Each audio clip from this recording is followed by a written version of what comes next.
Remue ménage.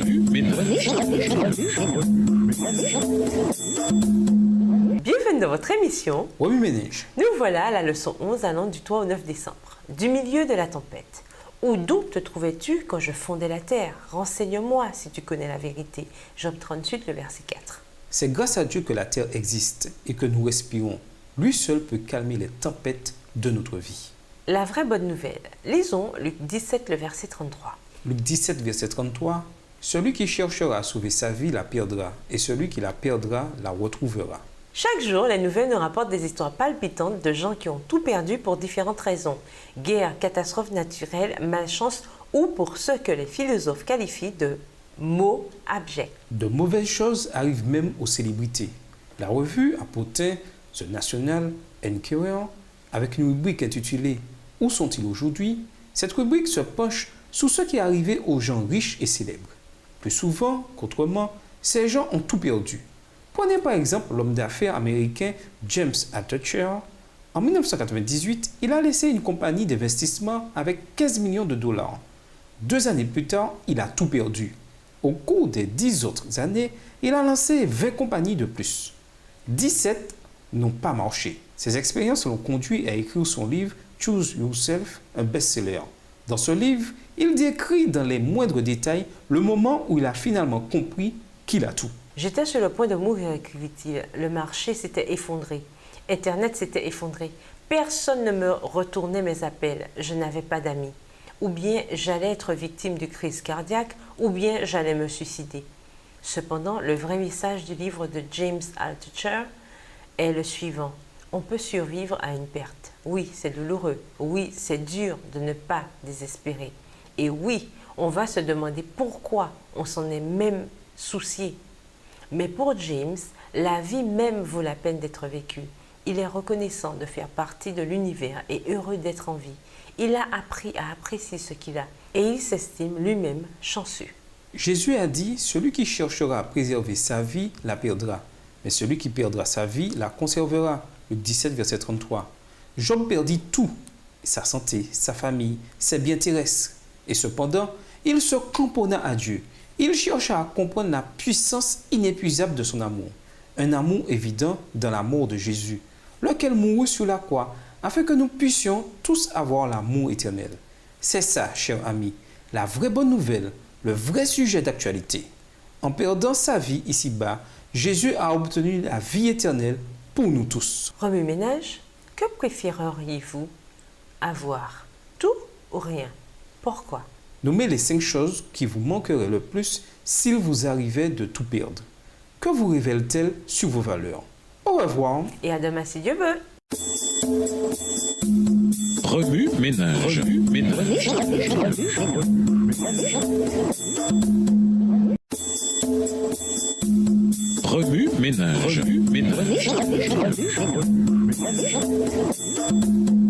Bienvenue dans votre émission. Remue ménage. Nous voilà au dimanche 4 décembre. Mon Rédempteur est vivant, théodicée et quête de sens. La théodicée, c'est la branche de la théologie qui se focalise sur la défense de la bonté et de la justice de Dieu en face du mal.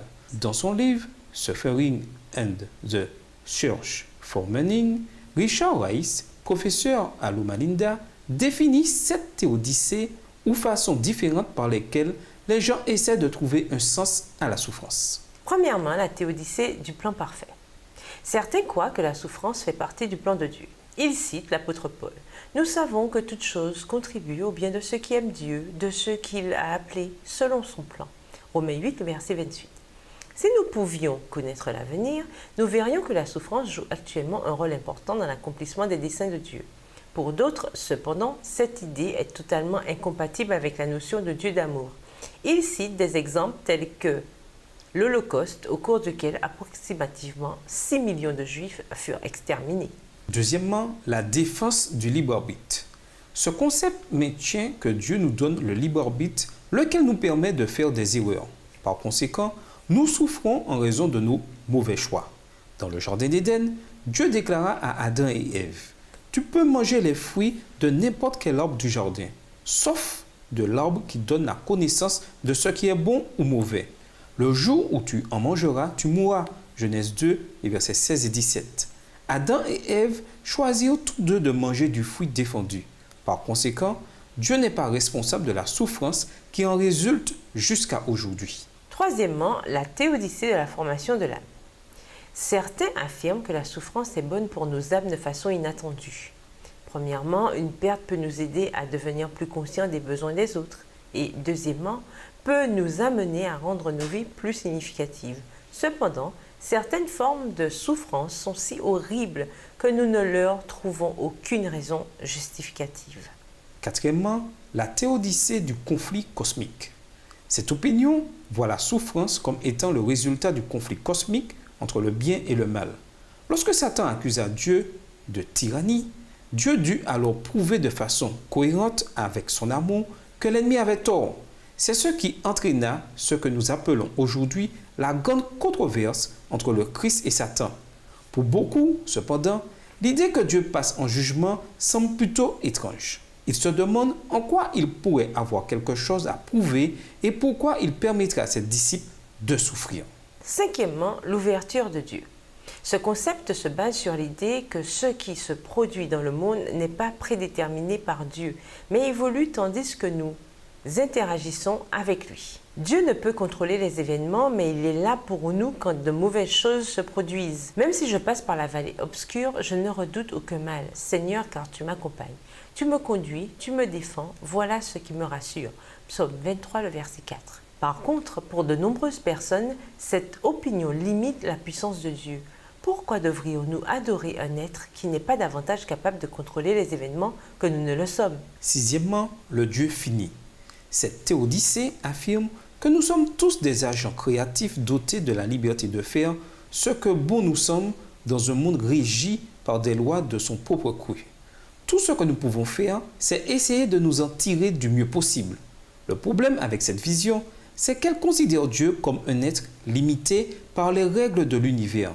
Tout comme nous, le monde est fini plutôt qu'infini.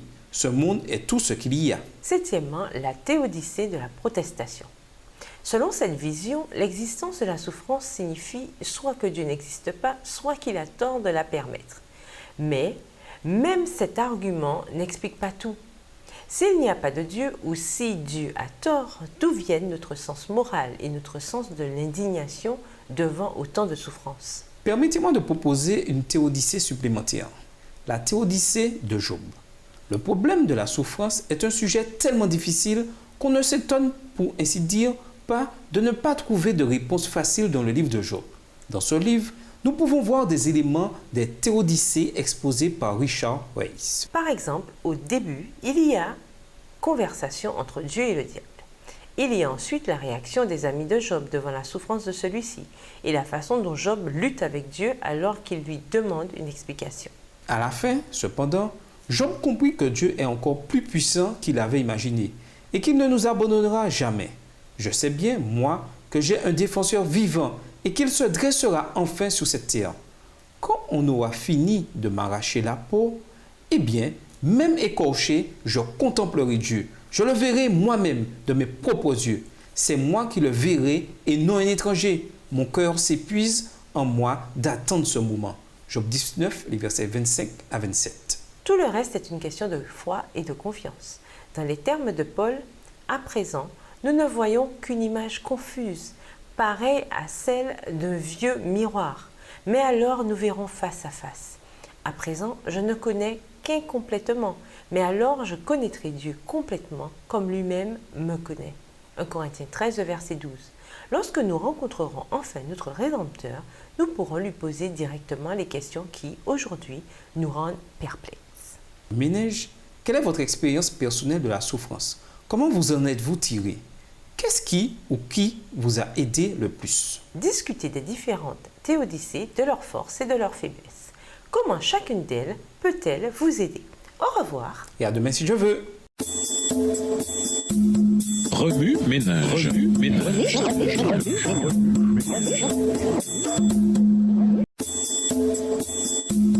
Remue ménage. Remue ménage. Bienvenue dans votre émission. Remue ménage. Nous voilà au lundi 5 décembre, les mystères de Dieu. Lisons Job 42, le verset 3. Job 42, verset 3. Quel est celui qui a la folie d'obscurcir mes desseins? Oui, j'ai parlé sans les comprendre, de merveilles qui me dépassent et que je ne conçois pas. À la fin du livre de Job, Job se rend compte qu'il lui est impossible de comprendre les intentions divines. Tu l'as dit, j'ai osé rendre tes plans obscurs à force de parler de ce que j'ignorais. Je l'avoue, j'ai parlé d'un sujet trop ardu. Je n'y comprenais rien et ne le savais pas.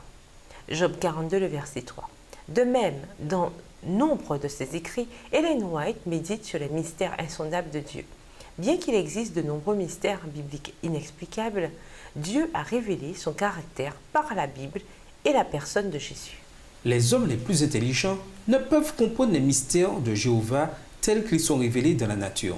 L'inspiration divine pose de nombreuses questions auxquelles les plus grands savants sont incapables de répondre.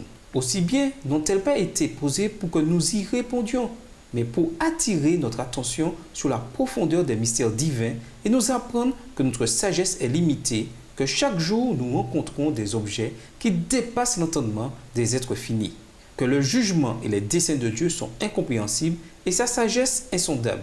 Si Dieu se révèle lui-même, alors il se revêt d'un voile de mystère. Comme le caractère de son auteur, la parole de Dieu nous présente des mystères qui ne pourront jamais être sondés à fond par des êtres bornés.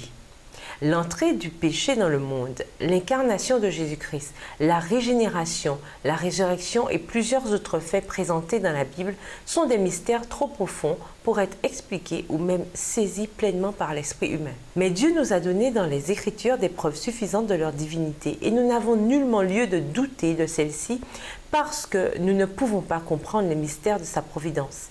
Dans le monde matériel, nous sommes constamment entourés de mystères impénétrables. Les plus humbles manifestations de la vie sont un problème que les plus sages philosophes sont incapables d'expliquer. De tous côtés se présentent des merveilles qui surpassent notre intelligence. Faut-il donc être surpris s'il se trouve dans le monde spirituel des mystères insondables? Toute la difficulté se trouve dans la faiblesse et l'étroitesse de l'esprit humain. Wahbi Menej, est-il erroné d'exprimer le doute quand on ne comprend pas ce que Dieu fait? Expliquez. Existe-t-il des preuves suffisantes du caractère de Dieu dans la Bible sur lesquelles fonder votre foi? Au revoir. Et à demain si Dieu veut. Remue ménage. Remue ménage.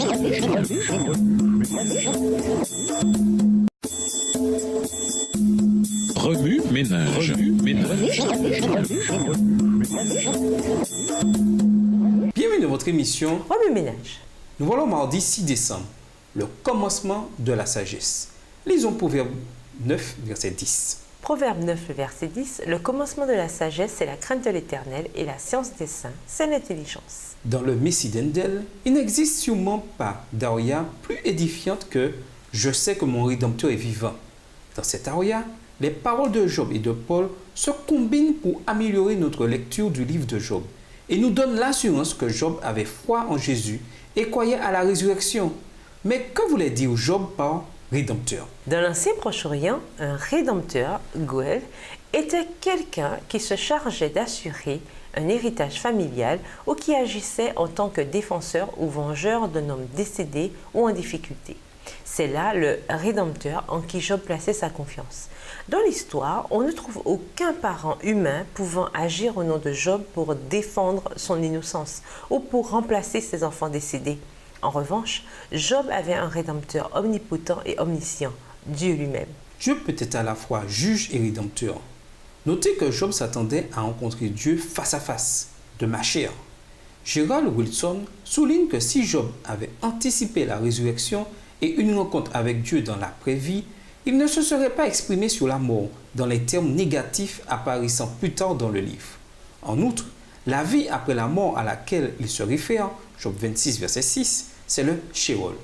Dans la pensée hébraïque de cette période, 6e siècle avant Jésus-Christ ou plus tôt, le Sheol hébergeait les esprits des morts et non les gens physiquement revenus à la vie. Job considérait Dieu comme un être tout-puissant en charge tant du mal que du bien. Après avoir discuté avec ses amis et s'être insurgé contre le Seigneur au sujet de la terrible souffrance qui l'accablait, Job reçut finalement la permission de voir Dieu. Il l'écouta et reconnut humblement sa magnificence en tant que créateur de mondes plus divers et plus merveilleux qu'il ne l'avait compris jusque-là. Son nouveau respect pour Dieu était en vérité le commencement de la sagesse. Jésus ne fait pas partie de l'histoire de Job, bien évidemment.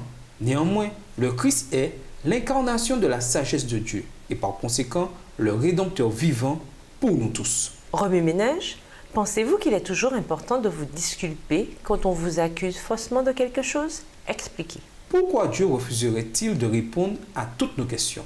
Au revoir. Et à demain si Dieu veut.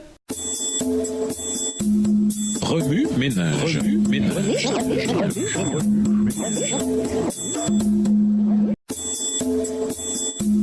Remue-ménage. Remue-ménage. Bienvenue dans votre émission. Remue-ménage. Nous voilà au mercredi 7 décembre. Triomphe et catastrophe. Lisons Ecclésiaste 3, les versets 3 à 5. Ecclésiaste 3, les versets 3 à 5. Un temps pour tuer et un temps pour guérir. Un temps pour abattre et un temps pour bâtir. Un temps pour pleurer et un temps pour rire. Un temps pour se lamenter et un temps pour danser. Un temps pour lancer des pierres et un temps pour ramasser des pierres. Un temps pour embrasser et un temps pour s'éloigner des embrassements. Nous passons tous par des périodes où tout va comme sur des roulettes et par des périodes où tout va de travers. Comme Salomon nous le rappelle dans Ecclésiaste 3, le verset 4, il y a un temps pour pleurer et un temps pour rire, un temps pour gémir et un temps pour danser. En tant que chrétiens, comment devrions-nous gérer les hauts et les bas de la vie? En 1895, Rudyard Kipling, un poète anglais, écrivit son fameux poème If, si. Tu seras un homme, mon fils.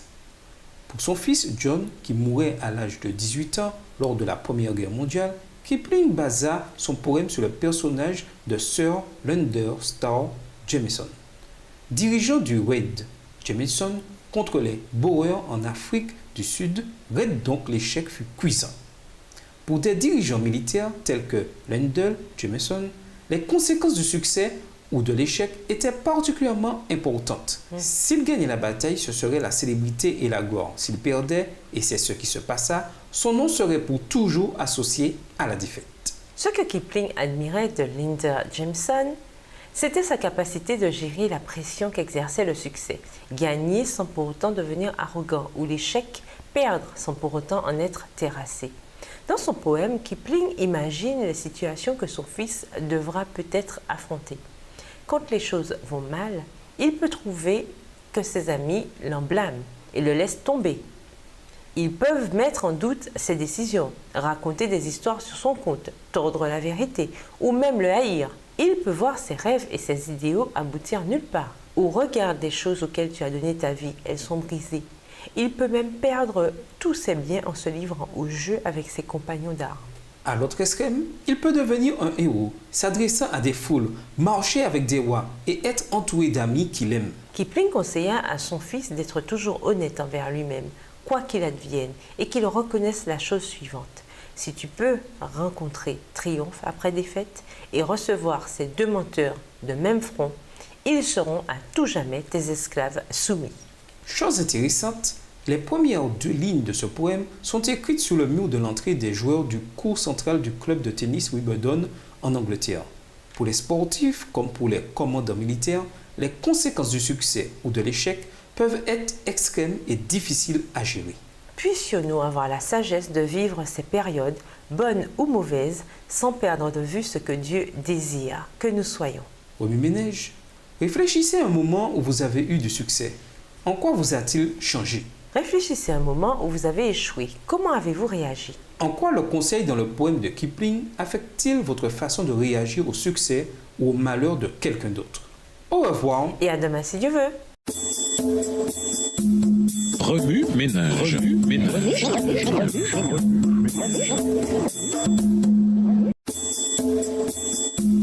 Remue-ménage. Remue-ménage. Bienvenue dans votre émission. Remue-ménage. Nous voilà au jeudi 8 décembre, l'heureuse fin de Job. Lisons Jacques 4, les versets 13 à 16. Jacques 4, les versets 13 à 16. À vous maintenant qui dites, aujourd'hui ou demain nous irons dans telle ville, nous y passerons une année, nous trafiquerons et nous gagnerons. Vous qui ne savez pas ce qui arrivera demain, car qu'est-ce que votre vie? Vous êtes une vapeur qui paraît pour un peu de temps et qui ensuite disparaît. Vous devriez dire au contraire, si Dieu le veut, nous vivrons et nous ferons ceci ou cela. Mais maintenant, vous vous glorifiez dans vos pensées orgueilleuses. C'est chose mauvaise que de se glorifier de la sorte. Nous aimons tous les histoires qui se terminent bien. Et c'est ce genre de fin que le livre de Job semble nous donner. Tandis que Job priait pour ses amis, le Seigneur le rétablit. Il doubla même les biens que Job avait possédés. Après cela, Job vécut encore 140 ans et il put voir ses enfants, ses petits-enfants, tous ses descendants jusqu'à la 4e génération. Job 42, les versets 10 et 16. Mais après tout ce que Job avait enduré, cette fin semble quelque peu étrange et superflue. Nous luttons avec l'idée que sa nouvelle femme et ses nouveaux enfants puissent remplacer comme ça ce qu'il avait perdu. Ou que 14 000 moutons, 6 000 chameaux, 1000 paires de bœufs et 1000 ânesses représentent le bonheur. Job 42, le verset 12. En fait, cette fin sonne un peu comme l'évangile de la prospérité qui débuta dans les années 1950 aux États-Unis. Un tel évangile prétend que la richesse est un signe de la faveur divine. Si nous avons foi en Dieu, il nous donnera sécurité et prospérité. Cette fin sonne aussi un peu comme l'une de ces fins alternatives que nous trouvons parfois dans les livres et les films. Il y a la fin que l'auteur désire écrire, une fin qui s'harmonise avec les personnages et l'intrigue.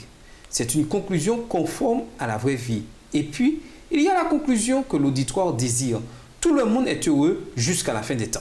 L'une des conclusions alternatives les plus célèbres est celle du livre de Grandes Espérances de Charles Dickens, un écrivain de l'époque victorienne. Dans son livre, il raconte l'histoire de Pip et Estella, deux jeunes en difficulté. Dans sa première conclusion, Dickens écrit qu'ils ne restent pas ensemble. Estella épouse quelqu'un d'autre. Pip reste célibataire. Eh bien, les lecteurs de Dickens s'opposèrent à un point tel à cette conclusion qu'il la révisa et suggéra que Pip et Estella se marieraient. Pour moi, la vraie fin du livre de Job, c'est sa réponse extraordinaire à Dieu. Je ne savais de toi que ce qu'on m'avait dit, mais maintenant, c'est de mes yeux que je t'ai vu. C'est pourquoi je retire ce que j'affirmais. Je reconnais avoir eu tort et m'humilie en m'asseyant dans la poussière et dans la cendre. Job 42, les versets 5 et 6. Ce n'est qu'alors qu'il comprit que la puissance et le plan de Dieu sont infiniment plus grands que tout ce qu'il avait imaginé. La foi de Job, éprouvée par l'adversité, était devenue plus profonde, plus authentique. Un dicton va comme ceci. À la fin, tout rentrera dans l'ordre. Dans le cas contraire, c'est que ce n'est pas encore la fin. Grâce à Dieu, il y aura une fin magnifique lors du retour de Jésus. Nous pourrons enfin, comme Job, le voir face à face. Remue-ménage. Que savez-vous de l'évangile de la prospérité? En quoi se rapporte-t-il à l'idée du salut par les œuvres? Lorsqu'il y a des fins alternatives, laquelle préférez-vous? Celle de la vraie vie ou la fin classique et le vécu heureux? Au revoir. Et à demain si Dieu veut. Remue ménage. Remue ménage.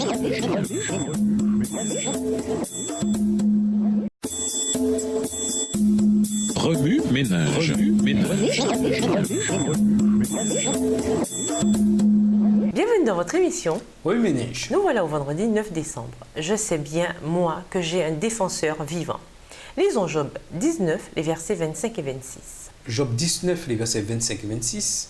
Mais je sais que mon Rédempteur est vivant et qu'il se lèvera le dernier sur la terre. Quand ma peau sera détruite, il se lèvera.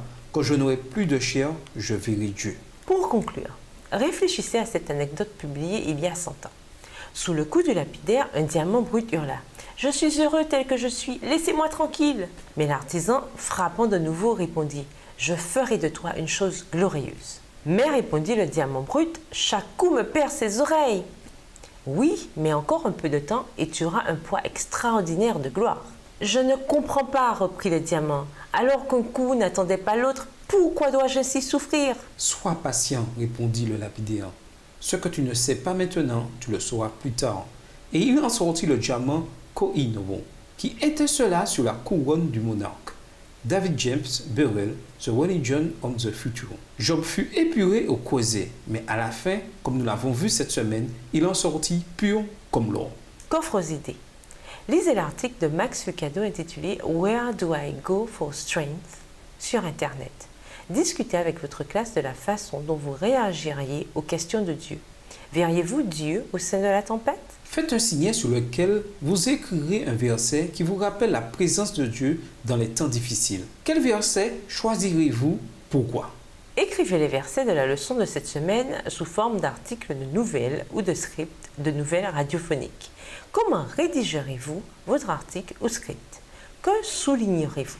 Composez un chant de louange, oui, un vrai chant, ayant pour thème Dieu qui vous a délivré après une épreuve. Utilisez un ordinateur si disponible ou un crayon et un papier. Créez un mème, c'est-à-dire un petit poster avec le texte et une illustration exprimant un thème clé de cette leçon. Faites un présentoir de l'espoir, composé de montages de photos de triomphe. Exposez-le à une résidence pour personnes âgées ou dans une salle à l'hôpital. Pour aller plus loin, Nous vous invitons à aller au Job 42, ainsi que l'article Commentary on Job 42, verses 1 to 6 and 10 to 17, écrit par Catherine M. Schifferdecker sur Internet. Nous vous invitons à lire le livre de méditation Maranatha, No Room for Boasting, du 15 août, page 235, livre écrit par Ellen G. White. Ainsi que le livre How Should I Read the Book of Job, écrit par John Piper sur Internet. Au revoir. Et à demain si Dieu veut. Remue ménage. Remue ménage.